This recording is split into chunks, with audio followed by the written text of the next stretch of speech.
రోజుల్లో అశుతోష్ ముఖర్జీ గారని కలకత్తాలో, ఆ రోజుల్లో భారతదేశంలో కలకత్తా విశ్వవిద్యాలయం అంటే చాలా ప్రఖ్యాతి. దానికి వైస్ ఛాన్సలర్గా సర్వేపల్లి రాధాకృష్ణన్ గారిని రమ్మన్నారు. రమ్మంటే సర్వేపల్లి రాధాకృష్ణన్ గారు అక్కడికి వెళ్ళడానికి సంశయించారు. కొత్త ప్రదేశం, కొత్త భాష అని. కాదు కాదు, మీరు రావలసిందే, ఇక్కడికి వస్తే మీకున్నటువంటి విద్య ప్రపంచ ప్రఖ్యాతి పొందుతుంది, మీరు రావలసిందే అంటే ఆయన అన్యమనస్కంగా మైసూర్ విశ్వవిద్యాలయానికి రాజీనామా చేసి కలకత్తా విశ్వవిద్యాలయానికి వైస్ ఛాన్సలర్గా వెళ్ళిపోతున్నారు.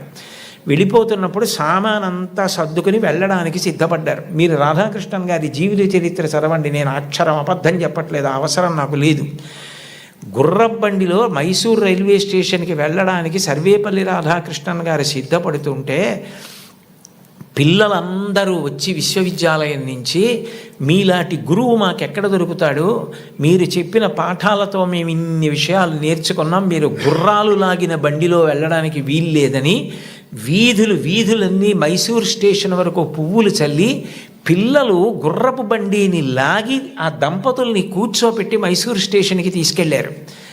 ట్రైన్ ఎక్కిస్తే రాధాకృష్ణన్ గారికి మైసూరు ప్లాట్ఫామ్ కనపడలేదు. అంతమంది పిల్లలు నిలబడి అశ్రుధారలతో ఆయన్ని విడిచి ఉండలేక ఏడుస్తూ ఆయనకి నమస్కారం చేస్తుండగా ట్రైన్ విడిపోతే ఒక ఉపాధ్యాయుడు పిల్లల మీద ఇంత ప్రభావం చూపించగలడనమాటని తన పుట్టినరోజుగా చేయవద్దని ఉపాధ్యాయ దినోత్సవంగా చేయమని, తల్లి తండ్రి తర్వాత మీ భవిష్యత్తు గురించి అంత వెంపర్లాడే వ్యక్తి ఎవరైనా ఉంటే గురువు ఒక్కడే.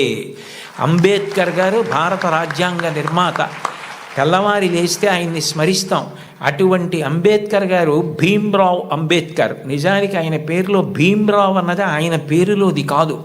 ఆయనకి చిన్నతనంలో ఒక్కొక్కసారి అన్నం తినడానికి ఇబ్బంది కలిగితే ఒక ఉపాధ్యాయుడు తాను తెచ్చుకుని మధ్యాహ్నం తినవలసిన భోజనంలోంచి కొంత భోజనాన్ని అంబేద్కర్ గారికి పెట్టి అంత ప్రేమతో చూశాడు. ఏ భీమ్రావ్ అన్న ఉపాధ్యాయుడు తనని అంత ప్రేమతో చూశాడో ఆ పేరు తన పేరులోకి కలుపుకున్నారు అంబేద్కర్ గారు. కలుపుకుని భీమ్రావ్ అంబేద్కర్ అని పెట్టుకున్నారు. మీరు కావాలంటే ఈ విషయాలు ఏపీజే అబ్దుల్ కలాం గారు ఇండామిటబుల్ స్పిరిట్ అని ఓ పుస్తకంలో ఎన్ని అద్భుత విషయాలు రాశారో అందులో ఇది కూడా ఉటంకించారు ఒకసారి ఒక సభలో.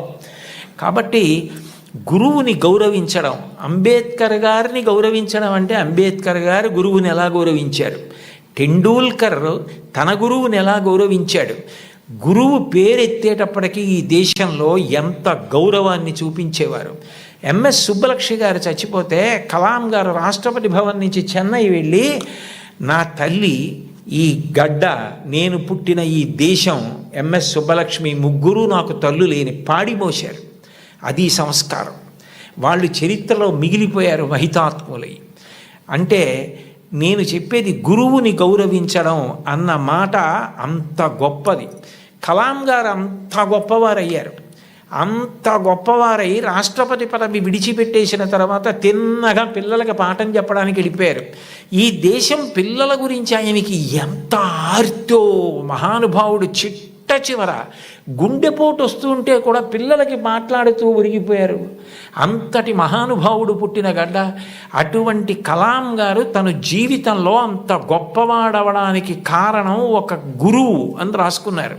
చిన్నప్పుడు కలాం గారు పాఠం వింటుంటే విమానం గురించి పాఠం చెప్పారు. శివసుబ్రహ్మణ్య అయ్యర్ అని ఆయన పాఠం చెప్పి పిల్లలందరిని అడిగారు, అర్థమైందా అని అడిగారు. కలాం గారు లేచి, నాకు అర్థం కాలేదు అన్నారు. గురువుగారి దగ్గర ధైర్యంగా ఉండాలి. మీ అమ్మగారెంతో, మీ నాన్నగారెంతో, మీ గురువుగారు అంతే. వాళ్ళ తర్వాత మీ గురించి అంత ప్రేమ చూపించేది ఆయనే. మీరు గొప్పవారై మీరు వృద్ధిలోకి వస్తే అంత సంతోషపడిపోయేది ఆయనే. ఆ గురువుగారు అర్థం కాలేదా అన్నారు. ఇంకో 2-3 పిల్లలు లేచి అర్థం కాలేదన్నారు. సరే, అందరూ పిల్లలు సాయంకాలం సముద్ర తీరానికి రండి అన్నారు. రామేశ్వరంలో ఆ రోజుల్లో చదువుకునేవారు చిన్నప్పుడు కలాం గారు. రామేశ్వరం సముద్రపుటుడు ఉంది. అందరూ సముద్రపుటుడికి ఎడితే ఒక పక్షి ఎలా ఎగురుతుందో, గాలిలో ఎలా వెడుతుందో, తిరగవలసి వస్తే కంఠం తోకని ఆధారం చేసి ఎలా తిరుగుతుందో, ఎలా దిగుతుందో పక్షిని చూపిస్తూ పాఠం చెప్పారు. అది ఆ పక్షిని చూస్తూ విన్న చిన్ని కలాం గారి మనసులో ఏరోనాటికల్ ఇంజనీరింగ్ మీద బీజాలు పడ్డాయి. వెళ్ళి గురువుగారిని అడిగారు, నాకు ఇలా అవ్వాలంటే ఏం చెయ్యాలని. నువ్వు ఏరోనాటికల్ ఇంజనీరింగ్ చదవాలి, మెడ్రాస్ ఇన్స్టిట్యూట్ ఆఫ్ టెక్నాలజీలో చేరాలి, నువ్వు బాగా చదవాలన్నారు. న్యూస్ పేపర్లు పట్టుకెళ్ళి, అది కూడా ఎక్కడో తీసుకుని కాదు, వెళ్ళిపోతున్న ట్రైన్లోంచి పేపర్లు విసిరేస్తే ఆ బండిల్ తీసుకుని న్యూస్ పేపర్లు సైకిల్ కట్టుకుని ప్రతి ఇంటికి పట్టుకెళ్ళి న్యూస్ పేపర్లు ఇచ్చి చదువుకున్నారు అబ్దుల్ కలాం గారు.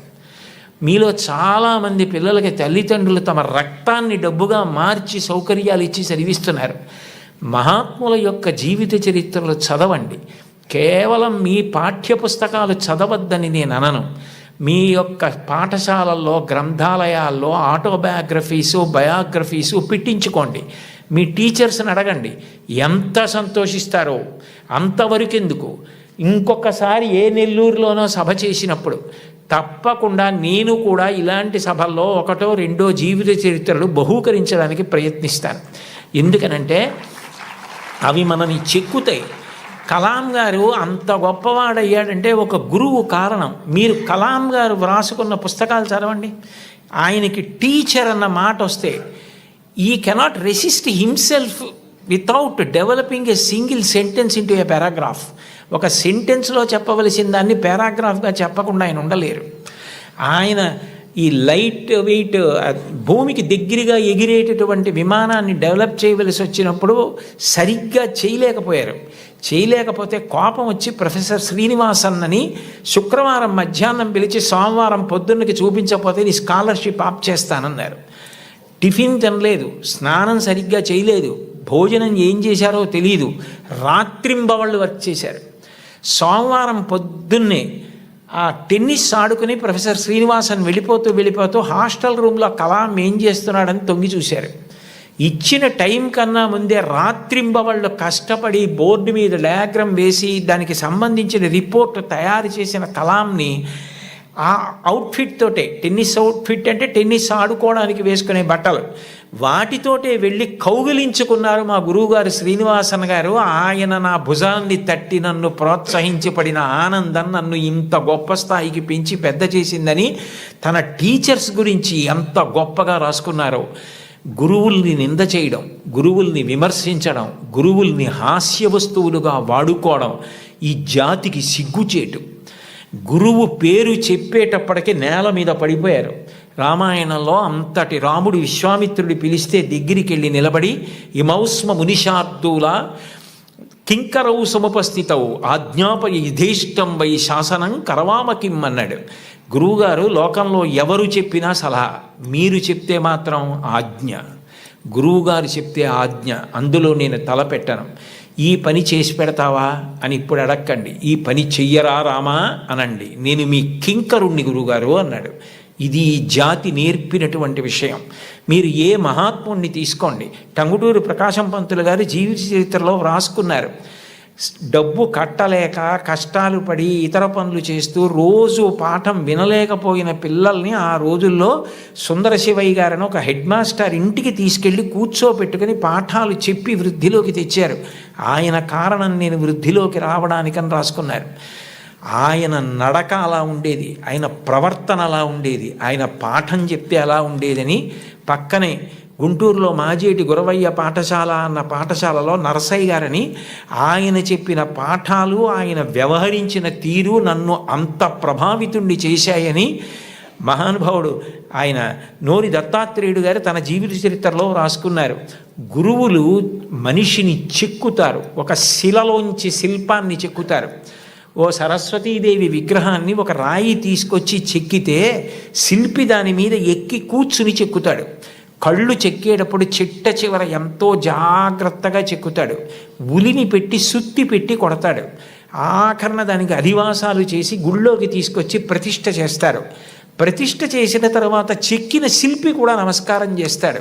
ఆ శిల్పి చెక్కాడు కాబట్టి మన అందరి ఆర్తి తీర్చుకోవడానికి ఆ మూర్తి ముందు నిలబడి నమస్కరిస్తున్నాం. ఈ సమాజంలో గౌరవింపబడిన మహనీయులందరూ గురువులు చెక్కిన శిల్పాలే, అది వాళ్ళే వ్రాసుకున్నారు. గురువుని గౌరవించడం అన్నది అంత గొప్ప ఈ జాతిలో. తల్లిని గౌరవించండి, తండ్రిని గౌరవించండి, మీ తోబుట్టువుల్ని ప్రేమగా చూడండి, మీ తోటివారిని ప్రేమించండి, గురువుల్ని గౌరవించండి. మీరు నైతిక విలువలతో మీరు మీ వీధిలో ఉంటే ఆయన మా వీధిలో ఉన్నాడని వీధిలో వాళ్ళు పొంగిపోవాలి. మీరు కుటుంబంలో ఉంటే వాడు మా అన్నయ్య, మా తమ్ముడు, మా కుటుంబ సభ్యుడు, నా కొడుకు అని తల్లిదండ్రులు పొంగిపోవాలి. మా ఊరి వాళ్ళు పొంగిపోవాలి, దేశం పొంగిపోవాలి. అంతటి వారు అయి తీరుతారు. అందుకేనేమో వయసు రీత్యా, అనుభవం రీత్యా, జీవితంలో ఎన్నో విషయాలు ఎన్ని వేల మందితోనో సమన్వయమైనటువంటి అంత అనుభవంతో, అంత ఆర్తితో మీ అందరూ వృద్ధిలోకి రావాలని, కేవలం చదువు కాదు దానితో పాటు మీకు నైతిక విలువలు అందాలని, మీరు మంచి పిల్లలని పేరు తెచ్చుకోవాలని ఎంతో తాపత్రయపడి, ముఖ్యమంత్రి గారు నిజానికి నేను ఎక్కడో నెల్లూరులో ఉంటే నాకు ఫోన్ చేసి మీరు ఈ పని చేసి పెట్టాలి అని అడిగితే, నేను ఎక్కువ ఆధ్యాత్మిక ప్రవచనాల మీద ఆసక్తి చూపిస్తాను. కానీ ఆయన అంత ఆర్తిగా అడిగినప్పుడు పిల్లల కోసం నేను చెయ్యగలిగినది చేసి పెడదామని, తప్పకుండా చేస్తానండి అని వారిని గౌరవంగా కలిసినప్పుడు వారు నాకు మొట్టమొదట కోరినది ఏది అంటే, కుటుంబ విలువల గురించి తప్పకుండా చెప్పండి కోటేశ్వరరావు గారు. ఇంట్లో తల్లిని, తండ్రిని, గురువుని, తోబుట్టువుల్ని గౌరవిస్తే పిల్లలు మంచి వాళ్ళు అవుతారు. పిల్లలు మంచి వాళ్ళైతే, వాళ్ళు మంచి పేరు తెచ్చుకుంటే, వృద్ధిలోకి వస్తే, దురలవాట్లకి దూరంగా ఉంటే, అంతకన్నా మీకు కానీ నాకు కానీ ఏం కావాలి? అందుకని ఇది మీరు చేసి పెట్టాలి అన్నారు. ఆ స్థాయిలో ఉన్న వ్యక్తి నిజానికి అంత బతిమాలి అడగక్కర్లేదు. అంటే ఆయనకి మీ మీద ఎంత తాపత్రయం ఉందో అర్థం చేసుకోండి. నిజానికి నేను ఈ పదవి ఏ గౌరవం కోసం కానీ, ఈ పదవి ఏదైనా ప్రయోజనం కోసం కానీ నేను స్వీకరించినది కాదు. ఒక రాష్ట్రాన్ని నడిపించే వ్యక్తి అంత తాపత్రయపడ్డారు. నేను దానికి ఏమాత్రమైనా ఉపయోగపడితే అంతకన్నా నాకు సంతోషమే ఉంటుంది. కోన శశిధర్ గారితో మాట్లాడుతూ నేను అన్నాను, నేను ఆఖరి 10 ఓవర్స్ ఆడుతున్నానండి, నాకు 66 ఏళ్ళు వచ్చాయి, ఇంకొక 10 ఏళ్ళు మహా అయితే ఇంత స్వేచ్ఛగా సమాజంలో తిరిగి చెప్పగలనేమో. ఈ సమయం నేను పిల్లలకి కొంత కేటాయించి చేయగలిగితే నాకు అంతకన్నా ఆనందం ఏముంటుంది అని ఒప్పుకున్నాను. కాబట్టి నేను చెప్పిన ప్రతి మాట నా గుండెల్లోంచి వచ్చింది తప్ప నా నోట్లోంచి వచ్చింది కాదు. కాబట్టి మీ అందరూ చక్కగా క్రమశిక్షణతో వృద్ధిలోకి వచ్చి మంచి పేరు ప్రఖ్యాతులు తెచ్చుకోవాలని నేను త్రికరణ శుద్ధిగా శారదామాత పాదార విందములకు శిరసు తాటించి సాంజలిబంధకంగా నమస్కరిస్తూ, ఇంత గొప్ప సదస్సులో పిల్లల కోసం ఇంత ఆర్తితో ఏర్పాటులు చేసిన చోట